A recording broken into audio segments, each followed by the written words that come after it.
I'd like to introduce our presenter today. We have Adrienne Lawyer, the co-director of the Transgender Resource Center of New Mexico. Adrienne, go ahead and take it from here.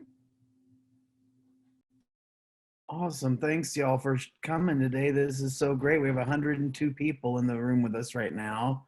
I'm really excited to be here. Let me start sharing my slides with y'all so we can get started.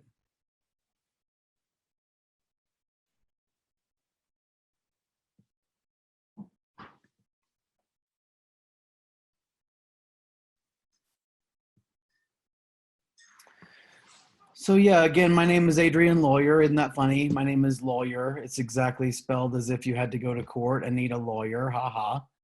I am not an attorney. People ask me that all the time. I never really understand why they're asking me that. What I am is the co-director of the Transgender Resource Center of New Mexico. So we are a nonprofit organization. We've been around since 2008, and we exist solely to serve trans folks and our families and loved ones. We do a ton of trainings. In the last 10 years, I have done more than 1,300 trainings of this type, although this is a special deck that was created for Head to Toe because it really focuses on student experiences, the experiences of transgender students. So we do a very basic Transgender 101. We do a Transgender 201. If you or any group that you're part of would like either one of those trainings, then please connect with me afterwards so that we can facilitate those trainings. All of those hundreds and hundreds of trainings have been delivered primarily by invitation rather than us soliciting different organizations to take the training. So if you think that you know someone else who would allow us to come in and train, then we definitely would like help facilitating that. We also do direct service work and advocacy work. So if you know anybody who needs our help, if you know any trans person or the family of a trans person who needs help, please give them our information. We can almost always find a way to plug in and help folks in a way that is substantive. All right, we're gonna start with this little video of these babies. I love babies. My kiddo, I'm a dad. I have a 15-year-old kiddo. So he is significantly more smelly and much taller than these little taters. So I love looking at them. But also for me, this is very much about gender norms and stereotypes. And I think especially how we enact those things with children, which I actually believe is different from the way we do it with each other as adults. So let's take a look at this. And then I know it's kind of messy with 105 folks now, but what I'd love to hear is just from 2 or 3 people about what you think about this afterwards.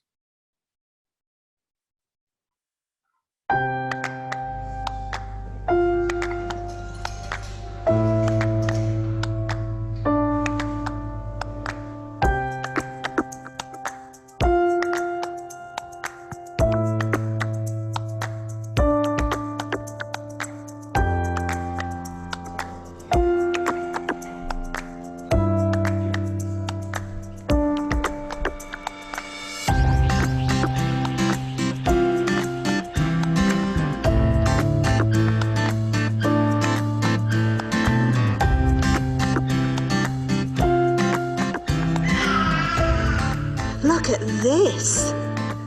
Look at this. Do you like a dolly? Shall we go for the dolly? There's a good girl. You're a good little girl, aren't you, Sophie? Look, what does this say? Sweet dreams. Sweet dreams. Ooh, look at this, Sophie.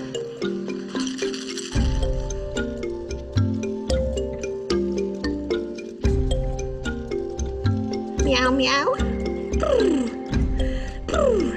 I think she liked that pink dolly the best. If I were to tell you actually that Sophie is Edward, does that change anything? I maybe thought, oh, this is a little girl, so I have to give her little girl things. Solo. Solo. Hello. Hello. Come on. What's this one? What's that one do? Is that a robot? What about this? You like that one? What does this one do? Oliver. You've gone for, you could say, boy toys for this boy. Possibly in my subconscious, but for me, I was just going for what was around me, but then perhaps my subconscious was automatically playing a trick on me that I was... If I tell you that he is actually a girl, Really? Yes. Oh, wow. That's really interesting. I suppose it's because of the stereotype. And then that changed your behaviour Yes, towards it the did. child. It did. And your behaviour can't was lie, yeah, quite it did. directive. 1, 2, 3. Ah. Beep, beep, beep, beep, beep. Do you want to see my robot? She's picked up the robot, the car, the puzzle game.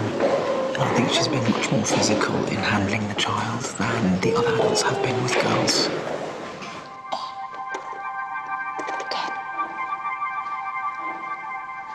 That really astounded me because I thought that I was somebody that had a really open mind. The surprise, so I automatically went for the pink fluffy toy because I said it was a girl, so I was sort of stereotyping.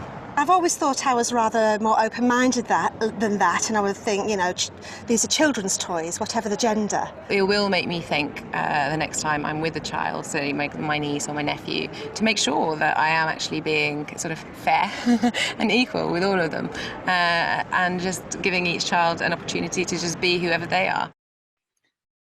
So I know this now we're testing people's Zoom prowess at this point.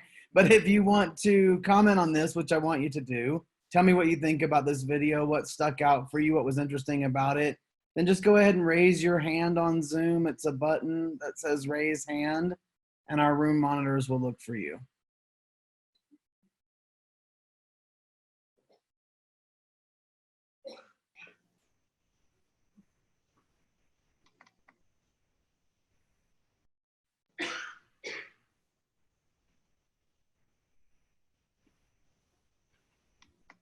Or if you want to type into the chat, you may as well. I'm going to rely on my monitors to let me know. So far, we don't have anyone raising their hands. I know some folks are more comfortable typing into the chat window, and if you want to do that, that's fine as well. But did you find this at all interesting? Did you relate to it? We're getting a lot of comments that say it's really eye-opening. People have gender biases without even knowing they're doing it. That's right. That's exactly right. Y'all are tapping into definitely the main themes that I think about this video. Although what I will tell you is that I actually find it kind of comforting, right? What it reminds me every time that I teach is that gender norms, the existence of gender norms within human cultures is universal, right? There are no human cultures around the world or throughout history that don't have some concept of gender norms, gender roles, that type of thing. Now, what I do find really hopeful is, given that gender norms exist in every culture, it's very interesting to me that I have not yet been able to find one single gender norm that is universal among human cultures, right? So even though all human cultures have gender norms, the gender norms differ from culture to culture, and they shift over time, which is fascinating. What it helps us to see, so not one single article of clothing, not one behavior, not one social role has universally been coded as masculine or feminine among human beings. And for me, that is really telling. It means this is the part of it that we are creating, and it's going to change over time whether we like it or not. Even if we look at the dominant culture that we live under in the United States, what we can go back and see, an easy example of this is that women in the US didn't used to wear pants or jeans, right? That was a strictly prohibited behavior. It wasn't like, you know, discouraged. It was not allowed. In fact, a colleague of mine who is an attorney told me that even as recently as the 1970s, the women attorneys she knew wore pants into the courtroom, the judge would hold them in contempt of court, right? So, and now, of course, women just wear pants. It is no big deal.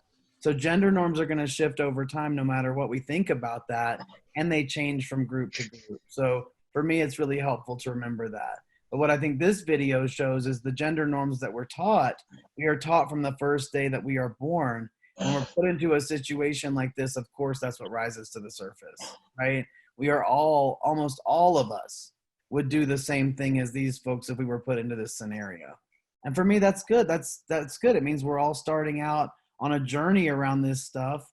And even though we may not all share beliefs and values around gender, I think what this shows is a need to make sure that you understand your own personal values and beliefs about gender. Because I think the more we're willing to analyze that stuff and ask questions about it, the more closely we can hew to our own beliefs when we find ourselves in a situation like this. And especially any of us who work with young people as educators or in the educational system, it is really important that we know what we believe about this stuff, because it is going to come into play, in classroom settings or anywhere where we work with young people.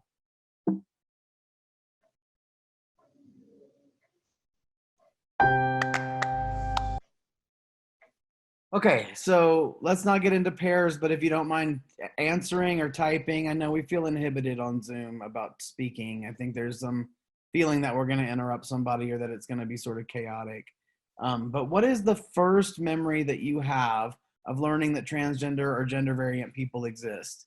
And it may not have had the word transgender attached to it. That's very often the case. It may not have even been a transgender person, right? Your first memory of this, your first visual on this may have been someone like a drag queen, which often is not somebody we would refer to as transgender.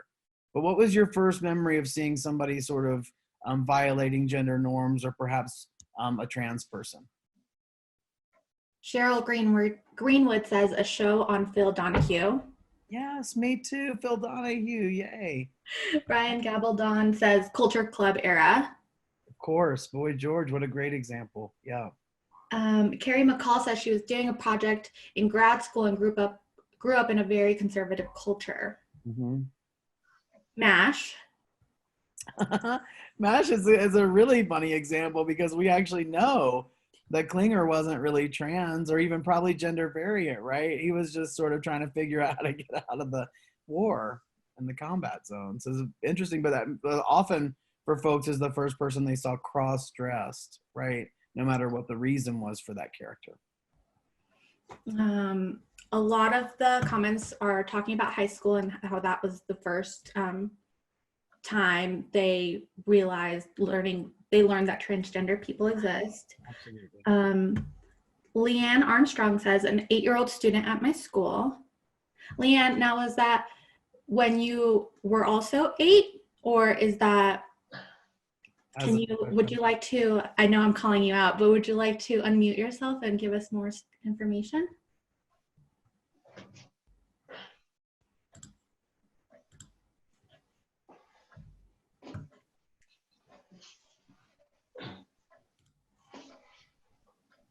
Cynthia Miller says her nephew started wearing girls' clothes around 3 years old.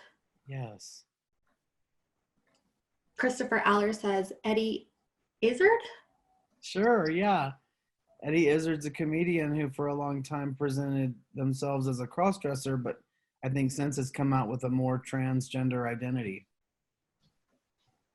Chris, I'm glad to see you here. Well, thanks, y'all. That's awesome. Okay, so then the second question would be, how have your impressions or understandings about this topic changed over time? You know, for a lot of people, this is a topic that people feel really apprehensive about, and you may still feel that way, and that's totally okay, right? But if your position on this has shifted over time, how has that happened? Cynthia Miller says a lot more acceptance and understanding.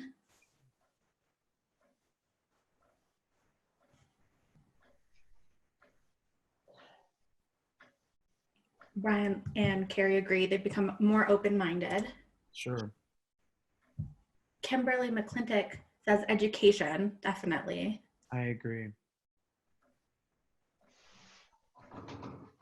Trying to be an ally, absolutely. Awesome. Y'all are such good chatters. Okay, now we've found this out about you. You don't mind chatting in the chat window as much as you mind unmuting. That's totally fair. It's a difficult situation.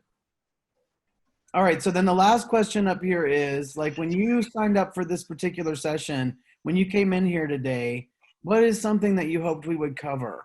You know, what is something that you feel like you're still learning about, like, and that you possibly hoped would be covered in this particular training?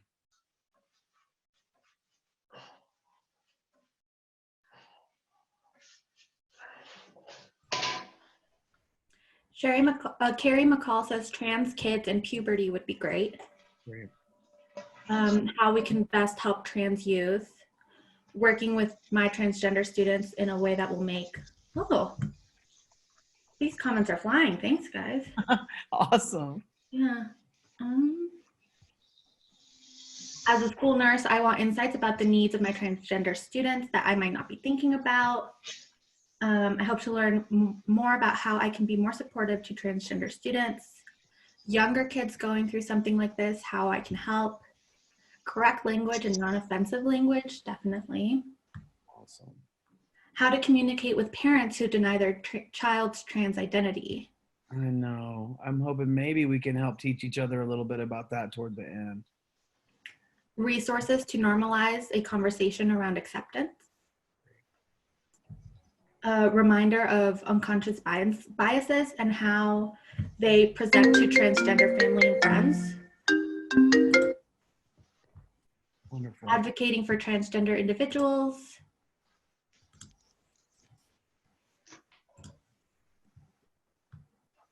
I would like to know how to ask questions about proper terms to use and how to not offend anyone.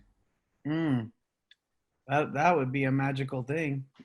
I fear someone will always be offended, but hopefully we'll cover, the best ways to go about that. And I think, for me, one of the things I have to remember too is that it's okay if somebody gets offended. They could just be having a really hard day that day, and it may not have anything to do with me, right? So just knowing that you're sincere in your desire to help, and that you're doing everything that you can to learn and keep up with it. I think that's the best we can often do, and just know that still sometimes somebody's going to just be in a rough place on a given day, and the communication may not be smooth.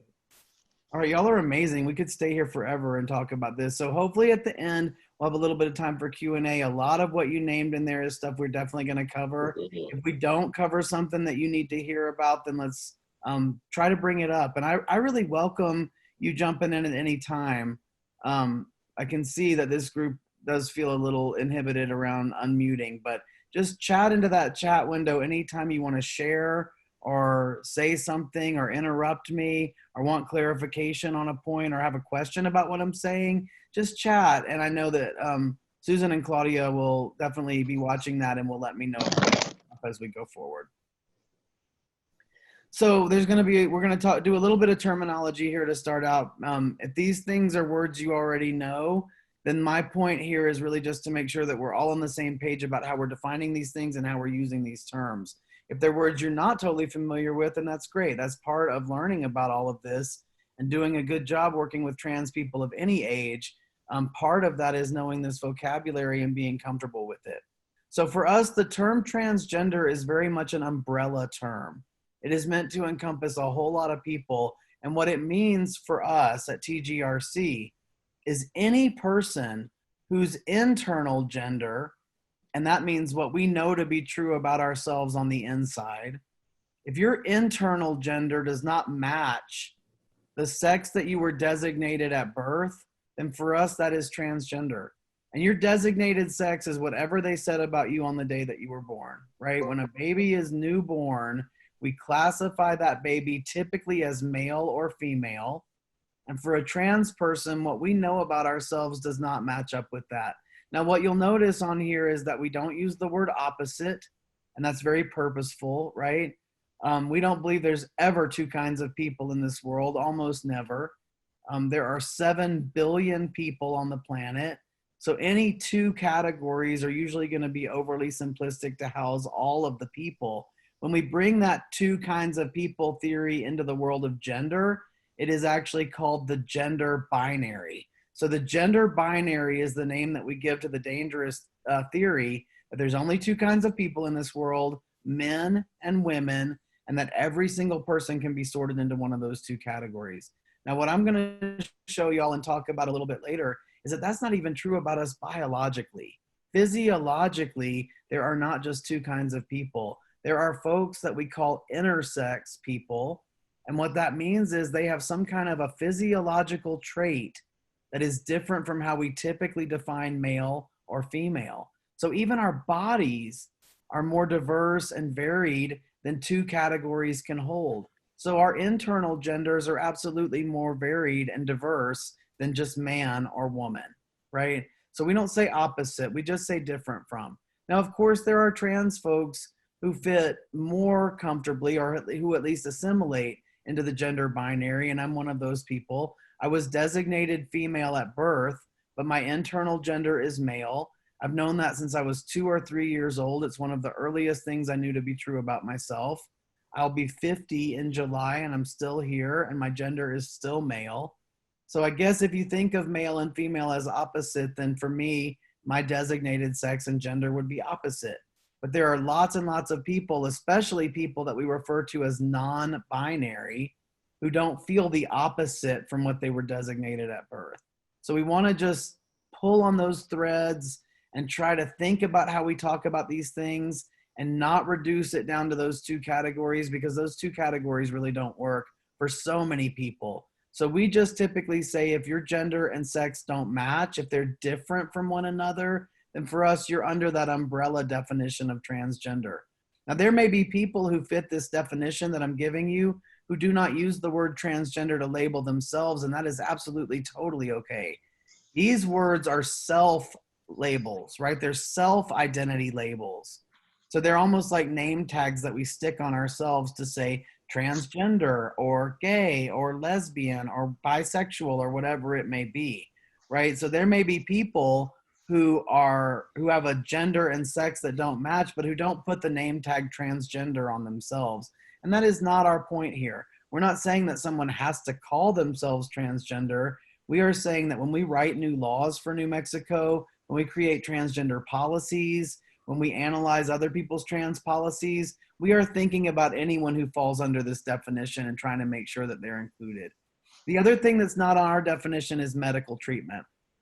As you can see, there are still folks who imagine that being transgender is defined by the desire for or the obtaining of transition-related medical care, and that is not true.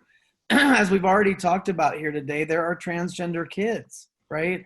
So if there are transgender kids, then we can't be defining it by having medical treatment, because there is no medical treatment available to children. The first available medical treatment happens in adolescence, and it is actually puberty blocking drugs. They are RGNH agonist drugs. They've been in use for a very long time with kids who are not trans. They are benign and they are reversible, and they just simply hold puberty at bay for a few years, typically while a transgender adolescent is in therapy with a qualified gender specialist mapping out the next steps. So we don't give puberty blockers or cross-sex hormones to 4 and 5-year-olds, but we know 4 and 5-year-old trans people. So we don't define this by having medical treatment. Now, again, some of the images of trans folks that you've seen may definitely be centered on people who have had medical treatment. I have obviously had medical treatment. I just said that I was designated female at birth. So as I love to say, you do not grow an awesome beard like this without taking some hormones, right? I've been on testosterone therapy for about 15 years, and I had surgery on my chest also right around 15 years ago. And for me, those things were really critical in terms of healing my relationship to my own body. But I know other trans people who do not feel a strong or urgent need for these medical treatments. And I know other trans folks who want these things as much as I do, but they weren't able to figure out how to get them. All right. So the word cisgender is very simply the opposite of transgender. So if your designated sex and your gender actually match up 100%, then that is what cisgender means. If you care at all, cis and trans are Latin prefixes. They're oppositional prefixes. We frequently hear them used in organic chemistry. And when we hear them used in that setting, they usually define molecular structure. Cis just means all lined up on one side, where trans, of course, means to cross over in some way. So you can see kind of the etymology there. And the reason that this term is important is because we absolutely have to have a name for the majority group. My firm belief, and I'm going to show you some interesting data closer to the end, but my firm belief is that at least 3% of people are transgender. So that's a minority trait, right? That means 95+ of folks are cisgender, which is absolutely fine, but we don't want to default to calling that group normal. It is normal to be cisgender, but it is also normal to be transgender. It's just a smaller group of people. Now, human beings don't tend to do a great job with minority traits. We often are hostile or even actually violent towards minority groups unless we learn how to integrate them and incorporate them. So my favorite example on this is actually left-handed folks, because even in our own lifetimes, even within the last 50 years, there are people who unironically said that left-handed people were possessed by the devil. The word sinister, that means evil, comes from the Latin word for left, which is sinistra. There are teachers in schools, even within the last 35 years, who tied little left-handed kids behind their hands behind their back inside the classroom in order to force the child to learn how to be right-handed and to change the dominant hand because of how much it was looked down on to be left-handed, right? And now I cannot imagine that happening in a school. I cannot imagine the reaction of the parents if an educator did something like that. And y'all are never gonna sit through an hour-and-a-half PowerPoint presentation in your entire professional careers explaining to you why you should not mistreat left-handed people, why left-handed people are not possessed by the devil, why God does not hate left-handed people, why it is normal to be left-handed, right? You don't need a training for that. And I really believe that in 50 years, there won't be anybody doing the job that I do now and doing these trainings. I think we will just have come to learn that transgender and cisgender are just two things you can be, exactly like left-handed and right-handed are just two things you can be. But value neutral language is one of the ways we're gonna get there, right? We would never walk into a room and say, who's left-handed in here? Oh, that's so interesting, I'm normal, right? It's left-handed or right-handed, and it's transgender or cisgender. So your designated sex is really just based entirely on your genitalia. That is why we tend to really, trans folks and intersex folks tend to have a reaction when we talk about classifying babies based on their biological sex. Because your biological sex includes your hormones, your chromosomes, your gonads, right? It's a very complex constellation of biological traits that people have. It is not just your external genitalia. But I was in the room when my kiddo was born. It was the greatest day of my life. And before they classified him as a boy, they didn't check his chromosomes, right? They just very simply looked at his genitalia. They said the baby's a boy. That's what went on his birth certificate. That was the end of it. And that is totally okay. We've been classifying babies that way for a very long time. But let's not conflate genitals with biological sex. Biological sex is more complicated. And that's where we actually see the variations that result in us talking about intersex folks. There's not two kinds of people even here. Now, by the way, intersex people do not want to be called hermaphrodites. If you've heard that word before, it has definitely fallen out of favor and has actually come to be seen as a slur or pejorative. So we don't say hermaphrodites about these folks. The word is intersex because intersex people have taught us that. And because I'm not intersex, here's our second video so you can learn a little bit more about it. Raise your hands if you have testes.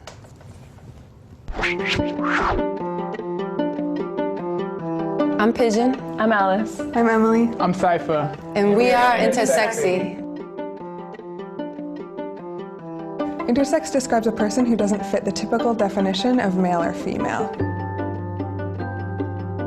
I have XY chromosomes, but typical female genitalia. I'm a girl who has testes and XY chromosomes. I identify as a queer, gender nonconforming intersex person. I identify as a Black intersex man.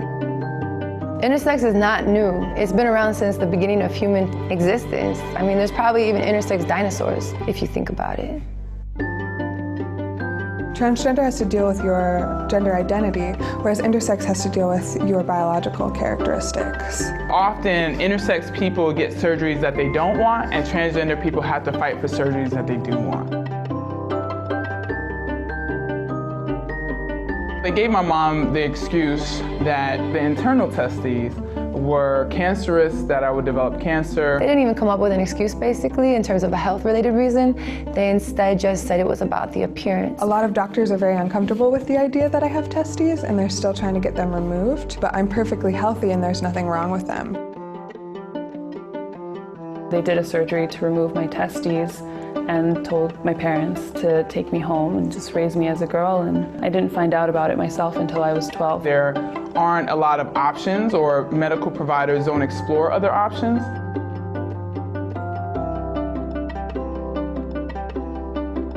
My mom would put me in dresses and she would be like, "Oh, aren't you so cute and you're so pretty?" And I would be like, "No, this is horrible." I was put on hormonal treatment, which consisted of estrogen and progesterone. I just wanted to belong. I wanted to fit in. I didn't want to be different. So even though I knew something felt amiss, I conformed.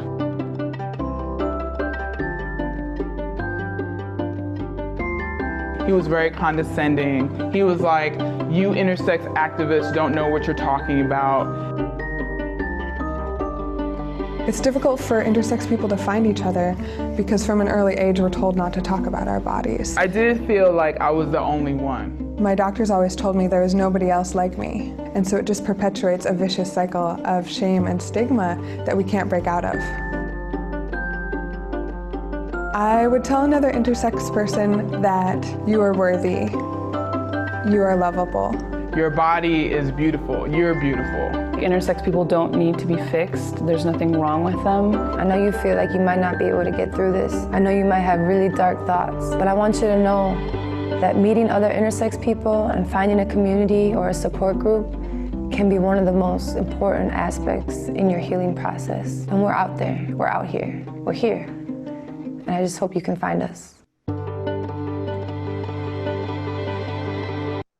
So when I use these terms, what I mean by sex then, and designated sex at birth, is your biological traits, right? And in particular, when we talk about the designated sex at birth, we're really talking about genitalia. What genitals were you born with and how did that get you classified as a newborn? But sex in general, when we have this discussion, we tend to mean the physiological piece of it. Now, you'll hear sex and gender conflated a lot when this topic comes up. Not when trans people come up, but anytime we're talking about gender, I often hear sex and gender interchanged when really for us it's important to keep them separate because we tend to also think of them as one thing. And one of the biggest takeaways from my trainings that I'd like people to leave with, and live with, is that these are two separate attributes that we all have. Everyone in this room right now has a designated sex, and everyone in this room right now has a gender. And they are not the same trait. They are two separate traits, even if yours match, right? We've got to start to see these as separate, but right now we typically don't culturally. We think if a baby is born and we say, it's a girl, then just that baby is going to be a girl and she will always be a girl and she will feel like a girl. But if there's people like me, right, that's what they said about me when I was born. They said the baby's a girl. But as soon as I could talk, I was trying to tell them that I was a boy. So if we have folks for whom these two things don't match, we've got to come to understand that they have to be two separate things. So the analogy that I'm making a lot right now is hair color and eye color. I'll turn it down. Right? If you go around the planet right now, you will see that most human beings on every continent have brown hair and brown eyes. It is the most common combination. Yet we don't think that hair color and eye color are one trait, that one controls the other, that we need to correct it if somebody doesn't have brown eyes or brown hair. We just accept the fact that these things may match. In fact, they're most statistically likely to match, but they also cannot match and it's no big deal. So if hair color and eye color we view that way, then we have the capability to come to view sex and gender that way. And if we do come to see these as separate things, we'll do a much better job dealing with transgender kids. Because we have some really prominent medical groups, including the American Academy of Pediatrics, that have written some position papers talking about the fact that kids usually know their gender between the ages of 3 and 5. So when I back up and tell you that I was 2 or 3 years old when I knew that I was a boy, that's exactly what happened for me, and is not uncommon for trans folks now and even back when I was little. A lot of people will tell you that they had this realization at a very young age. Yet, if a cisgender 4-year-old girl walks up to her caregiver and says, I'm a girl, that person is probably going to say something like, well, yeah, whatever, right? But if a transgender 4-year-old girl walks up to her caregiver and says, I'm a girl, typically the first thing she hears right now is something like, well, you're too young to know that, or you're too young to decide that. How can you possibly know that when you're only 4 years old, right? But either we know our gender between the ages of 3 and 5 or we don't. And many, many trans kids, even as young as 4 and 5, will resort to things like self-harm, physical self-harm, if people won't listen to what they're trying to say. We see uncontrolled depression. We see uncontrolled rage with these kids if they're not being respected and listened to. So it is really important that we listen to them and respect what they're saying, especially because at 4 years old, all they're really asking for is to wear the clothes they want to wear, cut their hair the way they want to cut it, and be called by a name that works for them. So this is pretty small. This is a pretty small thing to do to show a child that we love them and respect them and are behind them 100%. Now, I also want to say, does every single trans person know by the age of 5? Of course not. Of course not. Right? There are definitely trans people who do not come to this realization until their puberty hits, their natal puberty. The natal puberty can be a really dangerous time for trans folks because those secondary sex changes can throw people into an absolute tailspin in terms of behavioral health and mental health, emotional health. We see a real spike in suicides among trans adolescents, often I think because these traits are developing that are so abhorrent to the young person. Because there's so much stigma and discrimination still on being trans, I have known folks who didn't come to the realization that they were trans until they were 40 or 50 or 60 years old. And they are totally valid. They are totally real. We do not say that if you didn't know by the age of 5, then you're not really trans. That's absolutely not true. But a majority of trans people will tell you they can track this knowledge back to being very young. Adrian, we have a few questions in the comments. Great, yes. Emily wants to know if they've tried to push legislation to maybe stop these surgeries till the child is able to be a part of that discussion. And then sort of along the same lines, James wants to know just sort of the cumulative cost of these unwanted intersex medical surgeries. It's got to be unbelievable, right? I'm a trans person who's not intersex, so I'm not as deeply engaged in the intersex like activism movement, but we do overlap, we dovetail, right? Because some intersex folks were medically assigned a gender at birth, surgically or medically assigned a gender, and then by the time they were 4 or 5 years old, they could easily articulate that that was the wrong one. So some intersex folks have had to go through trans experiences and receive transition-related medical care just like someone like me did because of these early interventions that were wrong for that person. And we have definitely heard of people having lifelong pain from surgeries that they experienced as an infant, especially on their genitals, lifelong lack of sexual function. There's a lot going on here. And yes, there absolutely are countries around the world where these surgeries on infants have been outlawed now. So the intersex advocates are making amazing headway, and they're really working hard in the United States to do the same thing. So there's a lot of places that allies like us can plug in and try to help, especially I think even just helping to educate people around us can be a big thing. I mean, that's such a short video, but it has that same impact on me every time I watch it as it obviously had on y'all, which is it causes me to have a lot of concern and sadness thinking about how many people were affected this way and the lifelong impact of these medical procedures. Right. In terms of financial costs, I don't even know how to estimate that. I tend to see it more as an issue of like, how much did it cost the people who are members of that community, which is so significant. We know many, many people have died by suicide because of these things that were done to their bodies when they were so little. Right. We have a question by Carrie. Is it common for non-binary kiddos to know that at the same early ages? What does it tend to look like for them? And Carrie, if you'd like to unmute yourself and elaborate, I don't recall. Yeah, I was specifically like, I've heard about like kiddos knowing at a really young age a lot of times that like something isn't right. I was just kind of wondering, for people who are non-binary, like have you seen anything like a common thing for them? Like I have a few kiddos in my school that like they're not like, I'm not a girl or I'm not a boy, but like you can tell that there's just something there for them. And so I'm just trying to figure out, like how to be more supportive, I guess is why I was asking that. Absolutely. I love this question so much. I cannot even tell you how much I love this question. Because I think this is hard, right? If we don't walk up to a 5-year-old and go, oh, you are adorable. Are you a boy or a girl or something else? Because that's cool too. And we have special words for it and don't worry about it. We just go like, are you a boy or girl? So the binary is so deep in our culture that we don't even give kiddos that language to be like, I'm non-binary. We don't even, how would they ever learn that term, right? But a lot of non-binary adults that I know will say they knew that they were different by the time they were 4 or 5, and they couldn't put a name on it because they didn't have the name for it. But they knew that they weren't like other people, and they knew they weren't like whatever people were expecting them to be like.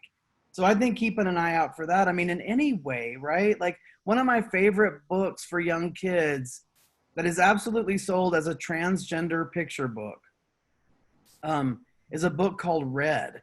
And it's about this crayon, and the crayon is like, I can't remember which one the crayon is, but the crayon is like red, but the wrapper is blue on that crayon. And all the crayons keep trying to make that crayon draw blue things, but everything that they draw is red because they are red, they're a red crayon. And all these other crayons come and say like, here's what's wrong with you, or here's why you can't draw these blue things. And they have all these critiques about it. And then finally another crayon comes and says, well, but you're red, And the little crayon's like, I'm red. Oh, I'm so happy to know it. Like now I can be myself and all this stuff. And really, I think there's so many stories for kids that are that way, right? Anything where you are not what other people think you're supposed to be. It always makes me think of the movie with the penguins, right? And the little penguin's a tap dancer, but all the other penguins sing, I know y'all know what I'm talking about, but I can't think of the name right now. Happy Feet. Happy Feet, thank you, yes. And so I think any stories that we can share with kiddos about like, it's okay to be yourself and it's okay to be different. And there's so much great material like that. Anything we can share in our classrooms or educational settings that just kind of continues the message that you don't have to be like everybody else. And I think for me, the other big thing is de-gendering the language that we use, right? Like for me, and I know everybody's gonna do what they feel compelled to do. But for me, there's not a reason to get up in front of a classroom of kids and say boys and girls. There is never a reason to line up a group of kids by boys on the left and girls on the right. Even, I've been given feedback about like, well, that's where the bathrooms are, the boys and the girls bathrooms, and we're lining up to go to the bathroom. Even then, it's like, just line up and go in the bathroom you're supposed to go in. I don't know. For me, that was a torturous thing. For a lot of trans kids, we hear that it is a really terrible part of every day to know that they're going to get lined up in those groups and that they're not even allowed to self-select which line they go into. So for me, I think as much as we can pull on those stereotypes, on those norms, on that gendered language that's so deeply ingrained in us, that's where we're going to create safety for any trans kids, but especially non-binary ones, right? Non-binary kids, I think, suffer so much from this idea that there's only those categories and that you have to be a certain way to be in one. But so does any gender variant person, I think, That's wonderful that you asked that. Thank you. So you're in, yeah. Oh, sorry. I just wanted to make a comment. Yes. I've been teaching middle school reproductive health, puberty for many, many years. And just the last few years, I learned to use different language from the Planned Parenthood guest speakers. So now I say a person who has a vagina or a person who has a penis, So I'm getting more comfortable with that. And I see the students respond to that in a favorable way. Absolutely. Absolutely. That is so amazing, right? And I find it interesting that sometimes folks will say, well, I'm really advanced in my career. I can't take on something new. I can't learn a new way of doing this. But listen to you saying that, right? Like we can always learn. If we're educating people, how can we not be willing to be educated? And I think when you take the gender out of words or body parts, things like that, it makes such a huge difference for folks. It absolutely shifts the safety around what is really essentially a fraught topic when we talk about body parts and reproductive health and sexual health. For trans young people, that can be a really fraught experience just doing those lessons at all, much less when we talk about the only people who have penises are men, right? That's not true. We know that's not true. So why don't we just refer to the body parts and say folks who have those body parts? You know, I just this week trained a midwifery birthing center here in town, and they're doing the same thing. They're working on saying pregnant people. You know, they're starting to call what we've typically called breastfeeding is starting to be called chest feeding in some circles around birthing stuff, because transgender men are having babies, right? Even once they've already been on testosterone for a few years. So you see folks who are pregnant who look like me, who have facial hair, who are going in for prenatal care and giving birth. And, you know, it means we have to think about how we frame all of that, that it's not just strictly a female experience, that it can be hard then if we just keep saying all the mommies come in for the class, or mommy baby unit on the hospital, right? And we've done it that way for a long time, and I understand why we've done it that way for a long time. But now the visibility and awareness of trans people dictates that we have to start trying to think about this differently if we care about affirming people and creating safety and access for a group of people that typically are very marginalized and already don't have safety and access, right? I think that's why y'all are here today. I really believe that's why most of you came into the room today, was to learn to do that, right? And that's what we're trying to do.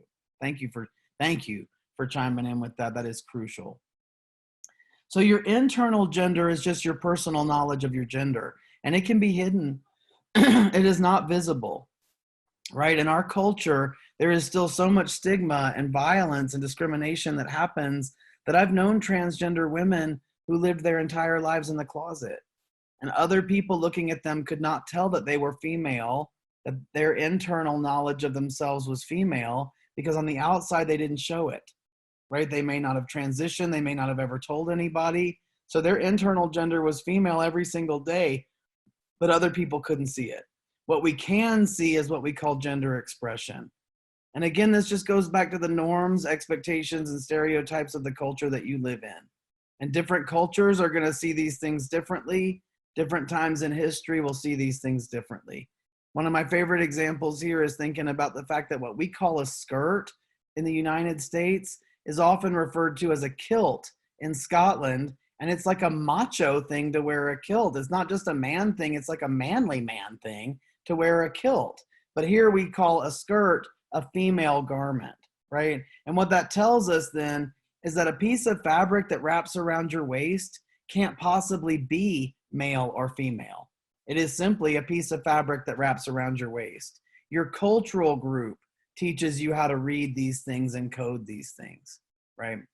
So here's 3 separate traits that we have now so far. Your designated sex at birth is one thing about you. Your internal gender is a separate, distinct thing about you.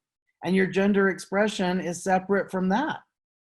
Because the way we dress and groom ourselves doesn't tell people what our internal gender is. These are 3 separate moving pieces that we have so far. And guess what? There's never 2 kinds of people in this world. Non-binary people, you are going to see a lot of in your time working with young people. Right now, this skews a little bit young, but I want to be real clear that none of this is new. Non-binary people have always existed. There are indigenous cultures throughout human history that have words in their own indigenous languages for 5 or 6 different gender categories for their people, not 2, right? So this is not a new thing. I think sometimes when young people embrace something or are more willing to come out about an identity like non-binary, we can sometimes get this idea that it's meant to be provocative or that it's something that young people are doing. I don't know, there's almost this sense of it being sort of a trend or something. And I want to be real clear that this has never not existed. Non-binary is real, it's authentic. There's legal recognition for non-binary identities all over the world and increasingly here as well. So it's very important that we not treat this as something to be belittled. Non-binary is a very real way of relating to gender. I'm going to show you this little, I'm pretty binary, right? I'm not proud of it or anything. I'm just saying that I fit into the gender binary pretty easily. I've always thought of myself as a man or a boy, and I still do. My gender expression is pretty stereotypically masculine. So I like to show a non-binary video so that y'all can get a little bit more firsthand information about this.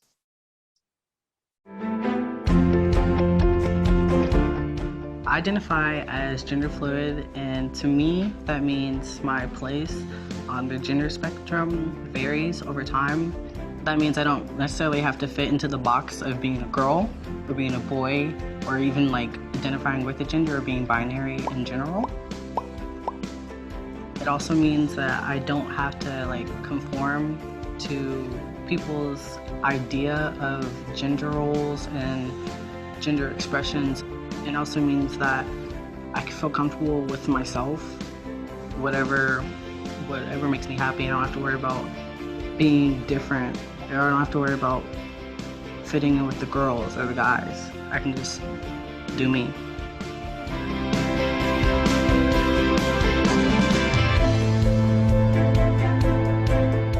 I love that video. And if y'all don't know the organization GLSEN, you should definitely check them out. This GLSEN up here is a group that really looks at LGBTQ issues in education. So it's often LGBTQ teachers, but also LGBTQ students. Their website has so many rich resources, and we have a GLSEN chapter here in Albuquerque that you can also plug in with. That's really important. Also, does anybody want to real quickly in the chat say, because we don't hear this about Miguel, but if I had to guess at Miguel's pronouns, which I would never do if somebody was in the room with me, but all we have is this video, and Miguel is telling us they're non-binary, they're gender fluid, what gender pronouns would we guess that Miguel might use because it's the most common gender neutral pronoun? Do you know? Looks like we're getting in the chat lots of they and them answers. That's it, y'all. Very, very, Haven't seen any other answers, so. There are some. Now, there are some others. I think the most common after they is Z. Z-E is the subjective pronoun that takes the place of he or she. It's been around for a really long time, many decades now. So you may have folks who say, I use Z pronouns, and that's good that you can at least have heard it before. But right now, the most common gender neutral pronoun is the singular they. You're 100% right. Now, I don't know if y'all know this about me, but my degree is actually elementary education. So I am all about grammar. I love grammar a little bit too much, maybe. So before you even start up with me, let me tell you that if you Google singular they, what you'll find is a really long, involved Wikipedia article about the singular they. And it has been in use in English since the 13th century, y'all. Some very famous authors like Jane Austen and Byron used the singular they in their writing. So it actually is grammatically correct and linguistically allowed and has been for a really long time. But more importantly than that, it's really colloquial. A lot of us use it all the time and don't even hear ourselves do it, right? Like we'll say something like, oh, my friend is supposed to stop by later and they said that they would bring that piece of paper that they forgot to give me. And you all know that I'm talking about one friend. I said friend as a singular, and then I said they, right? So most of the time it's actually going to make sense in context. And if it really doesn't, if there's a sentence where it's very confusing, then you can always just clarify and say, oh, I meant Alex, right? Our friend Alex uses they pronouns. So when I said they, I was just talking about Alex. It's no big deal. If somebody asks you to use they, just try it. What you'll find is it doesn't feel as awkward as you think it's going to. It's much more of a mental hang up we have about it than usage. In the using of it, it's actually pretty simple. And the fourth and final moving piece here is orientation. Because if you know that somebody's transgender, you still do not know which one of these they are, right? Just like if I know somebody identifies as female. If a cisgender woman can be anything on this screen, then a transgender woman can be anything on this screen. And I think we've helped to make this confusing. Even in the hour we've been together, I've probably said LGBTQ 20 times. And when we say it like that, it makes it seem like it's just sort of all one thing, LGBTQ. Like we can just jam it all together, right? But LGB have to do with who you're attracted to. T, when we talk about being trans, we're talking about your gender. It's about who you are, not who you like. And a trans person can be attracted to any kind of people, just like a cis person can. Can I ask a really quick question? Yeah, please. Is the term queer offensive? Because like I hear a lot of people in the LGBTQ plus community, especially people of color, using the term queer, and I feel like it's more inclusive, but I don't know if I'm being offensive if I use that as a cis binary, you know, like I don't want to be offensive. Absolutely. And you're so right. You're right on it, right? Because the word queer is what we refer to as a reclaimed word. Now, reclaimed language is always really violent and really charged, right? These are words that have been used not just derogatorily towards a group of people, but usually violently, right? The word queer is a word that some people, that was the last word they ever heard as they were being killed for being queer, you know, or badly beaten up. So queer can be very triggering even to LGBT people. It's one of those terms, there's never universal agreement on reclaiming a word. Within that marginalized or affected group, some people love that word and it makes them feel really powerful to say it about themselves. And other people, like I have some really close friends who just can't stand that word. They had a father who abused them growing up by calling them that, and also were physically violent with them. And so for them, they kind of go, ooh, every time they hear it, right? But for other folks, it feels like this incredibly empowering thing. So I think queer is an interesting reclaimed word because some reclaimed words, there's no reason to ever use them if you're not part of the group, right? The most famous reclaimed word in American English would probably be the N word. And there is no reason for me to ever say that word. I'm a white person. There's no excuse not to debate it, not to talk about it, not to read out loud from Huck Finn. Like, don't say it, right? I'm not part of the group that was hurt with it, so I'm not a person who can say it. Queer, I think, is a little bit different in that if you're respectful about the way you use it, I don't think that LGBT people are going to get upset for you to use it, right? All over the country now, there are queer studies programs at different universities, and it has to be okay for people to say queer studies program. That's the name of the program. You know, I think if you, Carrie, said something like, oh, you know, I've heard that the queer community in Albuquerque celebrates Pride on the second Saturday in June, nobody would be like, I can't believe you just said that. You know, like you're saying it in a way where it's just a descriptor and it's very respectful and kind of even more formal, you know? But I wouldn't say for someone who is straight and cis to walk up to a bunch of people and be like, hey, queers, what's going on this weekend? You know, like that's where it gets like, it's too dicey. That's where it's an insider term versus an outsider term, right? So I think there are ways you can use it. And for me, I tend to be a big fan of reflecting language back to people. So if you have a student who says I'm queer, then I think that invites you to use that word back to them when you're talking about their identity, but doesn't make it universally applicable to anybody that you're talking about who's LGBT. So these are just those four things just kind of laid out this, you know, in a visual, right, as a diagram. So sex assigned at birth or designated at birth. I tend to say designated, right? Because for me, I was designated female. Intersex people are often violently and medically assigned a sex at birth, and that did not happen to me. When I was born, they just looked at my body and said, girl, and checked a box, right? So I usually say designated. The folks in that room weren't trying to hurt me. They just were doing their jobs. That's what I looked like to them, a girl, right? Your gender, or sometimes we see things still that say gender identity. We're trying to kind of pull away from that and just use the word gender. Gender expression. And then I like this diagram because gender attribution can be very different from the way we think about ourselves or the way we think we're displaying our gender. Other people may perceive us in a totally different way, right? I often think about like women in New Mexico who live and work on ranches in rural parts of the state, right? They may be perceived as other people as very masculine, but that may not be the way she thinks about herself, right? In fact, I think a lot of times we mistake gender expression for sexuality, right? We'll say that somebody's gay, and what we really mean is they're more feminine than we expect them to be if they're a man, right? That type of thing.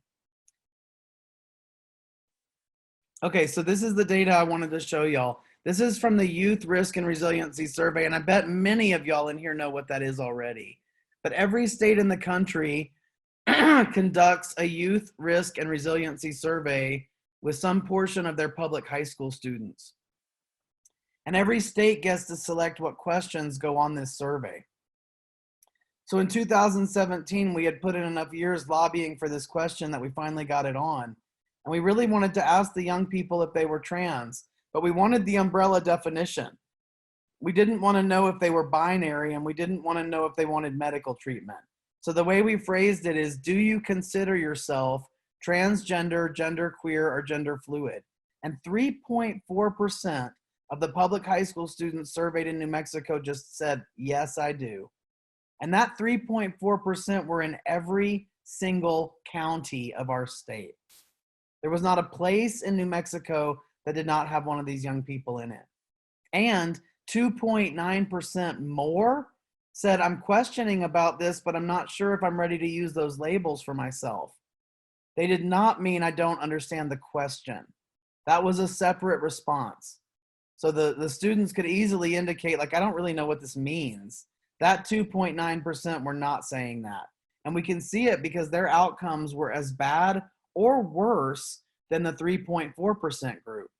You can see it over on these graphs over here. This is easily found if you search for New Mexico Youth Risk and Resiliency Survey. You'll get to their page. You can pull down to the Connections newsletter, and you can find the one that's about gender identity. I want to say it was October of 2018, but you can find this. And if you can't find this, you can email me, and I'd be very happy to give it to you. Or I think maybe my deck is going to be up for y'all. Is that right? Susan or Claudia, is my deck a PDF?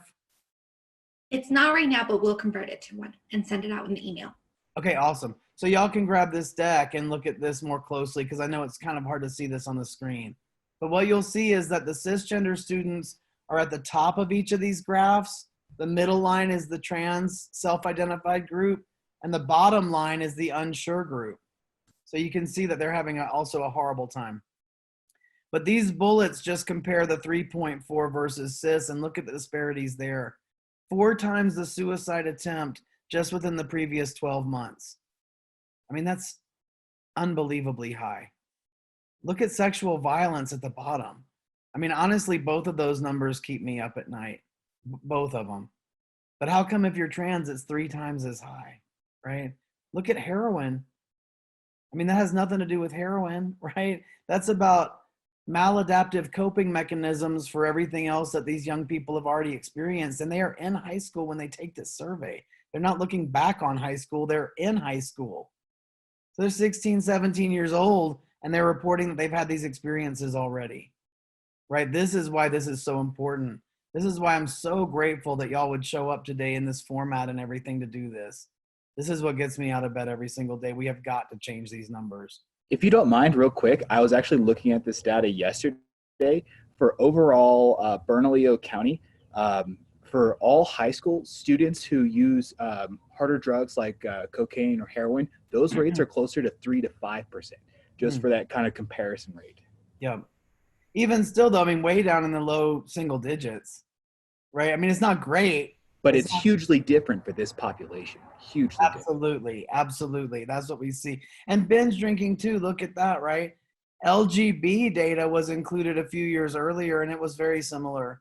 Rates of cigarette smoking, all of that stuff, right? The stuff that, I mean, for me as a dad of a 15-year-old, I'm hoping that he'll put these things off as long as he possibly can, right? Their brains are still developing, all of that stuff. And mainly, what does it say about a person who's 15 or 16 years old? It means they're in a lot of pain, Like, this is not what I want for my own child, because I don't want him to feel that he needs to cover up his pain with substances and things like that. I did that as a young person. I definitely fall into all of these groups, and I don't want that for my own kid, you know? So it's a scary thing. You're absolutely right, James. It's scary to see how the disparities, the health disparities, the behavioral disparities, the behavioral health disparities, right?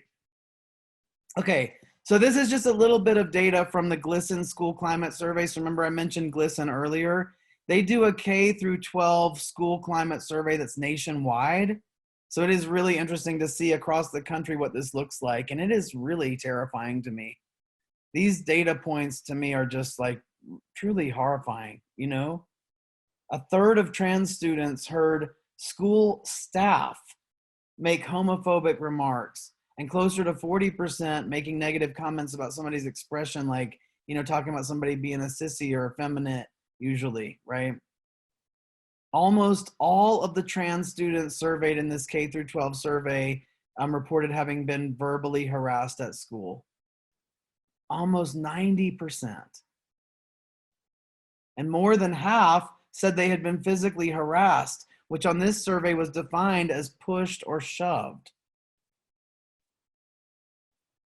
And then look at the number, almost a quarter, that said they had been physically assaulted. And the definition of that was punched, kicked, or injured with a weapon in school. I mean, for me, I don't, like, that's just, I don't know, right? This is what we're dealing with. And so then what that means, of course, is these kids say they don't really want to go to college, right? They're not eager to continue their educational journey. They don't see educational institutions as a place that's really for them. So it becomes another disparity in terms of jobs, earning, the experience of homelessness. When we look at the adult trans surveys, that's what we tend to see, is a way disproportionate level of homelessness. And this is where it starts, right? It starts with educational attainment. Look at the GPA stuff. I mean, when we look at this stuff, I always think, I know the folks in this room are thinking, duh. Like, duh. You know, if these things happen to you, of course, your grades are going to be lower and you're not going to want to go to college. But for us, it's really important that we have the data. We can look at the numbers. This helps to really prove what we already knew was true. And right now, of course, today, we believe that trans folks are probably about 30 years behind lesbian, gay, and bisexual folks in terms of our movements and cultural representation, legal protections, visibility, awareness, all of that stuff. So we're never surprised when we see that while LGBT students are reporting these things and they're having a hard time in school, trans students reported it more. That's what we would typically expect. And here are some very simple things that really show, that have really been shown to help. And as simple as these things are, why don't we see more of them? I mean, we've seen data that suggests that even the existence of a GSA helps LGBTQ youth, even if they don't attend the meetings, because they know that that is at their school. They know that there's some supportive staff there somewhere, and they know that there's some kind of a culture of inclusion. So even if you don't have all the students you think are LGBT coming to your GSA, still have it. Still have it. You never know what meeting they're going to show up at, number one. But number two, it seems to be a protective factor, including LGBT people in curriculum, having enumerated anti-bullying policies. You know, that the interesting thing about that one is that it didn't even matter if the students knew about the policy. Just the fact that it existed meant there was a top-down cultural thing there. So those schools felt safer to those students, even if they didn't know there was an anti-bullying policy that included them. So here are some things that we think are really important. If your school doesn't already have good policy around trans students, these are some of the things that we think are really crucial to consider. And I will say that we helped 3 years ago, we helped Albuquerque Public Schools craft their trans policy with our friend Jen Jevertson, who works at Santa Fe Public Schools now. Santa Fe Public Schools has the same policy. And so both of those are good resources. You can find the APS policy right on their website. APS calls it procedural directive. I'm a civilian, so it just makes it seem like it's just trying to be more confusing to me. What I would think of as a policy is called a procedural directive, and the policy is sort of the outlining of it. Procedural directive is more of like, how do we do it? And so if you search for APS transgender procedural directive, you can grab that policy right off the web and look at it in terms of, a great starting place, or even just boilerplate for policy for your own school or district. But these are the things that we think have to be touched on, right? How do you keep a child's old name from showing up in weird places, like on the roll for a substitute teacher or in the computer lab, right? Because it can't just be that their teachers are cool and call them by the name they want to be called by. It has to be that we think about not letting that thing just crop up in weird places. Computer lab was a place I actually heard from a parent. Like everybody in the school was on board and calling this kiddo by the correct name. They went into the computer lab and that old name was splashed up huge at the top of the screen. So any other student in the room who looked over at that computer could see that child's incorrect name. So it's just really important to think about that. Dress codes we don't think should be gendered in the first place. I don't know why there would be gendered dress codes in this day and age.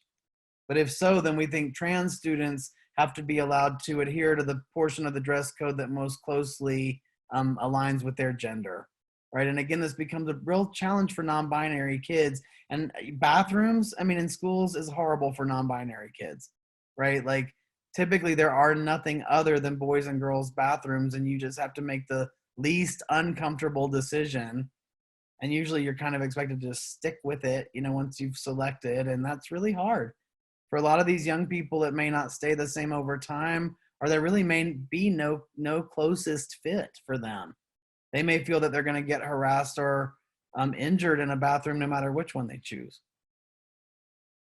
And we also think it's really important to think about this for staff, right? It's not just transgender students. It could be colleagues who are trans or non-binary, and how do we make sure that we have policy in place for them as well?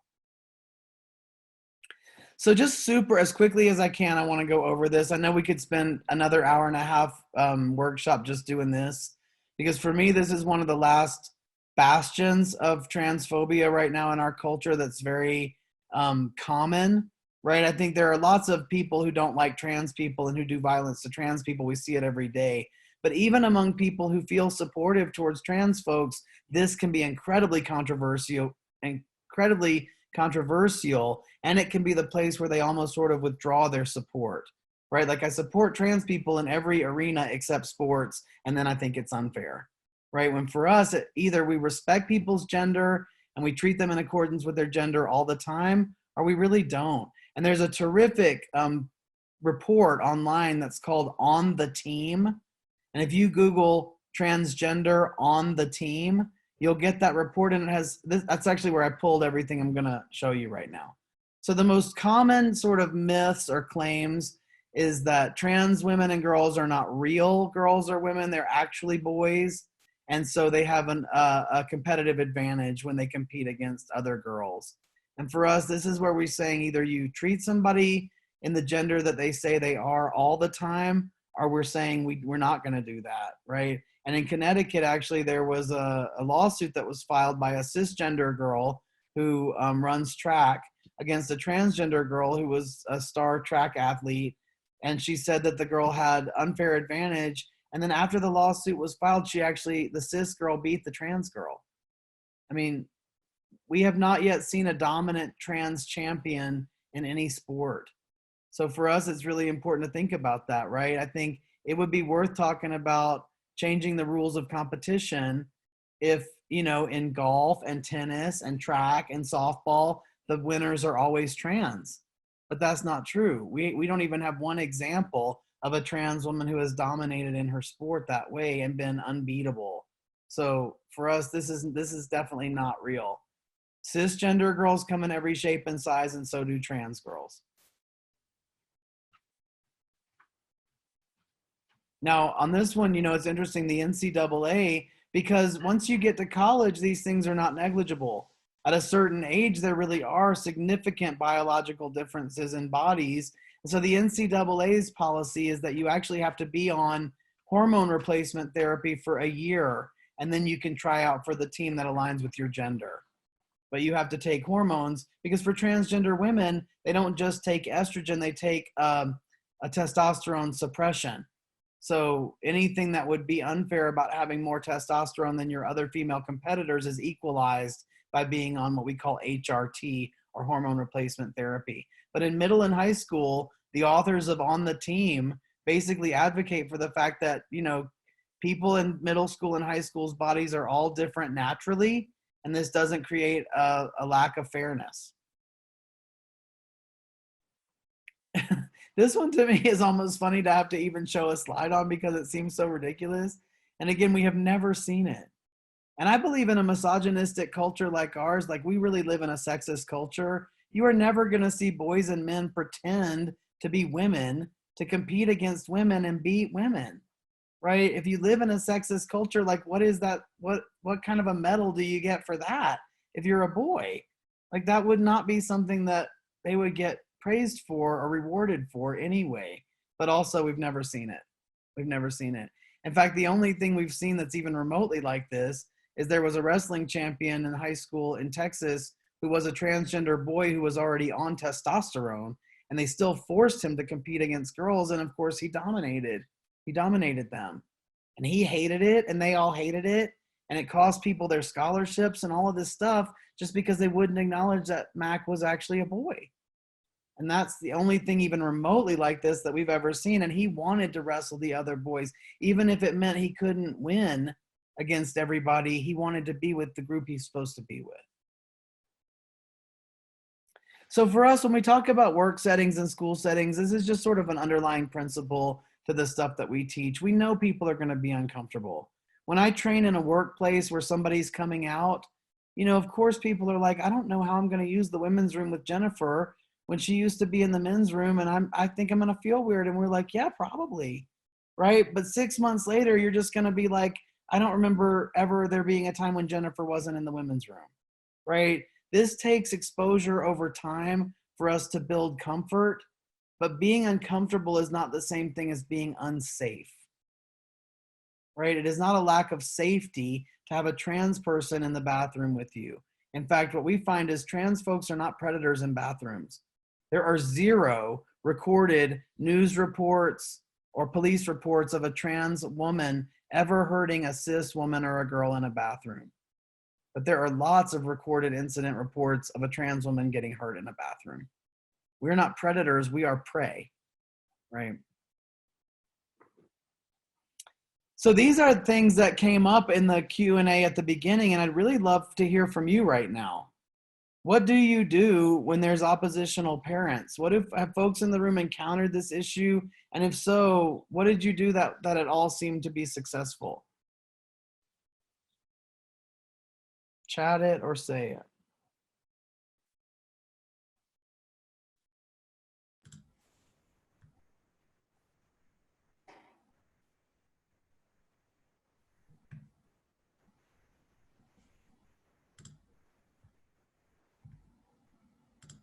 Are y'all not sure what would be effective? It's hard, right? I mean, this is a hard thing. It may be that nobody in the room has navigated this in a way that felt great to them. Rosanna Lopez just replied. She said she tried to diffuse the situation and remind the parent of bias. Yeah, exactly. Exactly.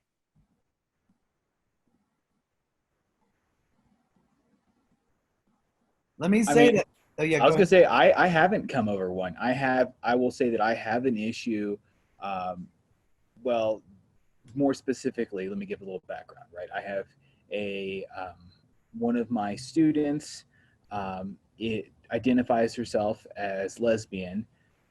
However, she comes from a very conservative home, and mom absolutely won't hear it, and really is even against the student wearing basketball shorts. Right, there's a huge issue around identity here. I mean, what are your suggestions? What are possible ideas, ways that I can help a very strong-willed and very motivated mom who's very against altered identities for her daughter? Right. I mean, for me, you know, I think typically we've got to make some contact with that person's, like, what's motivating them, right? Like this is deeply held values, a deeply held worldview. I don't know if you said whether it came from being a member of a certain faith community or whether it was more of a political value system or just personal. But I usually try to really touch that, and just say, like, I know this is really what you genuinely believe, right? Because from my point of view, it can often just seem like, why are you trying to hurt this kid? Your kid is suffering and they want to connect with you, and this is really who they are. I really believe that so many of us are born, like, I really believe that individually for me, I believe I was born a transgender boy. I mean, I don't know how else you can think about being 2 or 3 years old and knowing that, like, what even was I talking about? I wasn't talking about gender roles in our society. I was 2 years old. I didn't even know what that was. Like, what? But I knew it. I knew that I was a boy, and I've known it that same way my whole life. So I think for many of us, this is so innate feeling, but for a parent who's straight or cis and straight, they don't know that, right? There's so much misinformation out there that my child is choosing a lifestyle or something like that, and coming from where they're coming from, it feels like, why are you doing this to me? Where the kid feels like, why are you doing this to me? It's like you've got people on both sides that feels very intractable, So I think the first thing we can do is really just make contact with the fact that this is sincere for the parent, that they're not trying to be violent or hostile toward their child, And then if they're open to any kind of resources, we have a ton. PFLAG here in town in Albuquerque is very strong, and there are PFLAG chapters all over the state and all over the country. That's a really great place, often to send parents who are struggling. It's one of the earliest organizations that adopted a pro status on LGBT kids from a parental point of view. And so And what is PFLAG?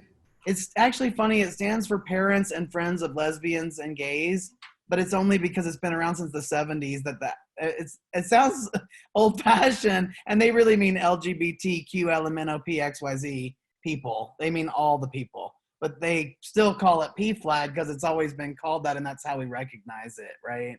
So it's really a support group and education for people who are not LGBT, but who are loved ones of an LGBT person, right? So it's one of the best places to start, because typically there are going to be folks in a PFLAG group who also started in a very resistant place. So usually you walk in and you're not going to get judged or corrected or anything. People are going to be like, yeah, that's exactly how I felt when my kid came out. And now I march in the Pride Parade. But at that, in the beginning, it was really, really hard for me too. So you have really supportive family members, but who often started out in a place that was much more difficult. So PFLAG is really great. We have a parents support group that's very non-judgmental. For anyone who has a trans child of any age, even if your trans kid is 25, but even if they're little, right? So we have support groups where, again, people can walk into a non-judgmental space where some people never struggled with it at all, but others really struggled in the beginning, and that can just be a really great place. Also for me, I have a list of moms in particular, but parents who will talk just one-on-one with a parent like that. Like if somebody doesn't want to go to a support group or they're too inhibited, we have some people who would just plug right in and just be on a phone call with them and talk about it. I know PFLAG would probably offer the same thing. At least here in Albuquerque, we have a real strong relationship with PFLAG. So I think it's just it's a discussion over time. It's offering resources, and it's also just for us acknowledging that sometimes we're not going to be the one that's going to shift it. That parent may never ever shift off of this position, and so we turn towards the gay or trans person. We try to keep them alive, right? We try not to let them die by suicide in high school, so that they can get to the place where they can make their own decisions, their own medical decisions. And sometimes that's the very best thing we can do, is hold that kid up until they're able to be more independent. So we sometimes just have to know that, we can chip away at it over time. And sometimes you just have to say, I don't think we're going to be the ones to move this and shift it, and really just turn the full focus to the kid. Because we think, and the APS policy is written, that schools are for the student. The school is for the student, not the parent. So even if you have oppositional parents in APS, you can request what's called a gender support plan meeting with your principal and go through the whole transition process in the computer database, with your bathroom usage, with your everything. You don't have to have a parent sign off on it. School is for the student, right? And in those cases, what everyone in the school has to do, as difficult as this is address the kid by the correct name at school. But if they call home, they have to use the legal name. So it's up to y'all to have to know that, oh yeah, I'm calling this person's parents and they're not cool with it. So, oh yeah, I got to go back and remember what that old name is and then use that name and pronouns when I call home, because you're not there to out that person or to inflame the parent, right? That's not where we're going to do the advocacy. We're going to do it by making school really safe for them. So Title IX, the guidance on Title IX has really changed over the last 5 and 6 years. It started out real strong and now it's been eroded really badly. But Title IX is still the cause of action that folks are using for successful lawsuits against schools and school districts. So it's just really important that you recognize this. With trans kids, this is still the place. Sex protection is where we've seen people file lawsuits that resulted in consent decrees. So just, it's just important. It's something you can use to advocate with your administration. If they're not really friendly to this, you can say like, well, we really don't want to end up in a Title IX lawsuit, because they really could. They really could. So it's just a good tool to have, I think, under your belt, right? Hey, And yeah, go ahead, please. it's 3:30. I'm gonna run a quick poll. I know some people can't stay past 3:30. I'm gonna run the attendance poll. Great. But feel free to continue. Feel free to continue the conversation. Well, and that's the end for me. These are the resources, which again, I'll make sure that these folks have my deck. So that, because this is not very helpful to y'all to have links on a screen that you can't click, but we're gonna make sure you get this as a PDF, because there's some really good stuff in this resource section as well, including our stuff and our local PFLAG GLSEN. And then this is my contact info right here. That's my cell phone and my email address. So if there is anyone in here who wants to text me or call me or email me for any reason after today, please absolutely take this down and do not hesitate. I welcome hearing from any of y'all for any reason after today. And I know I definitely want to respect people's time. If you've taken the poll and you need to step out of the room, you can, but I'm willing to stay for another 3 or 4 minutes if folks still have unanswered questions or anything you want to say or share or ask. Perfect. And everyone, please know that this poll is required for continuing education. So if you are looking for those CEUs, please just answer the question. We did have a question that we didn't get to.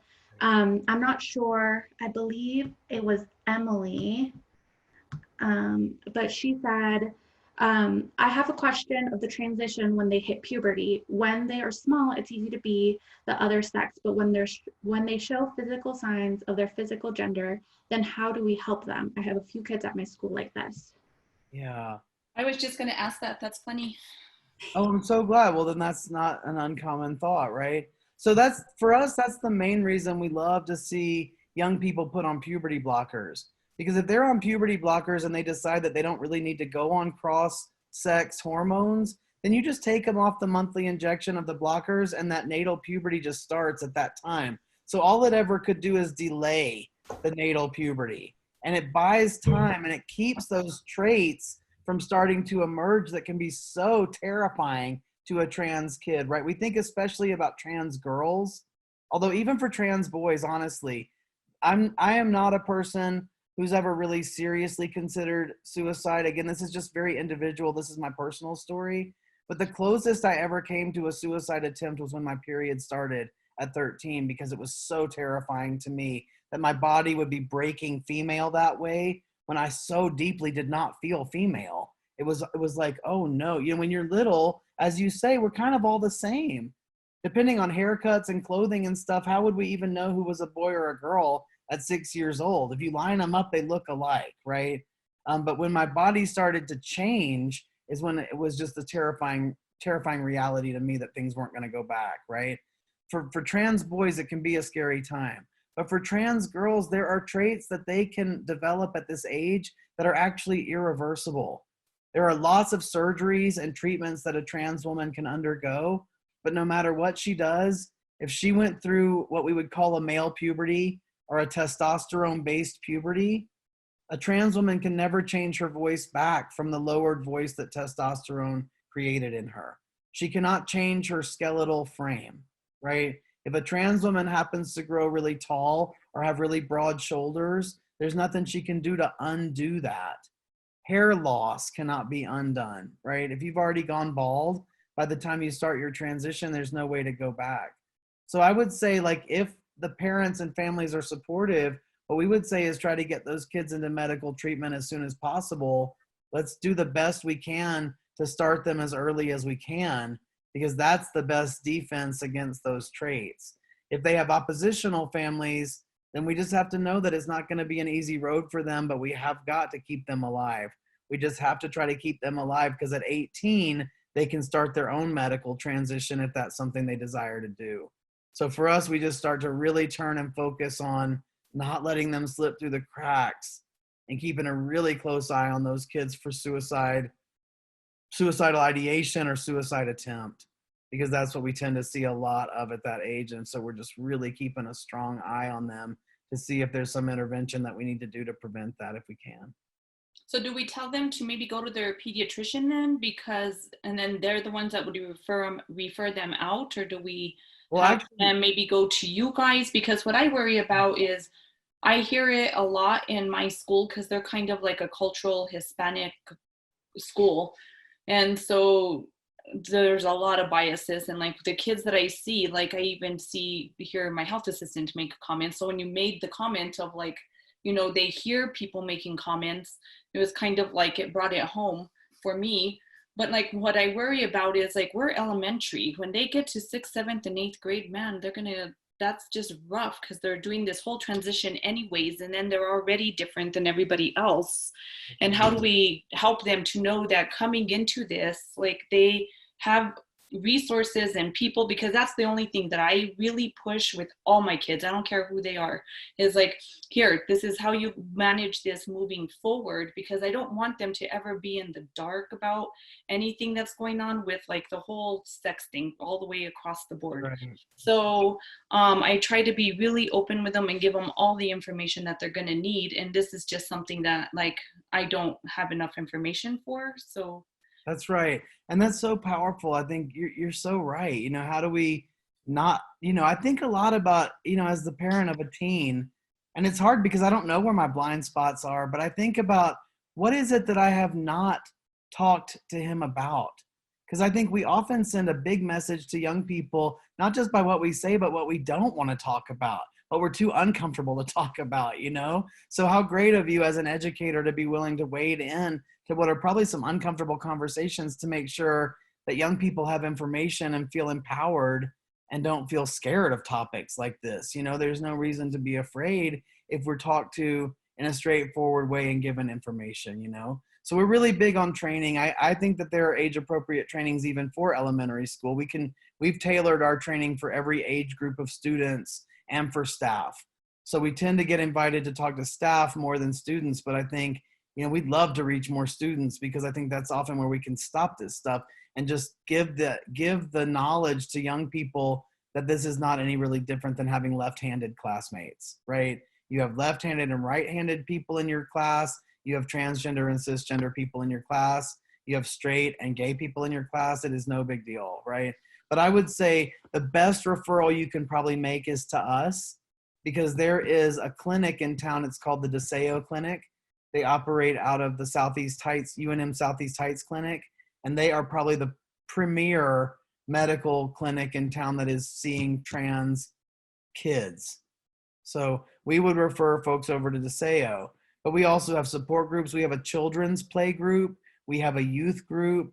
We have parents groups.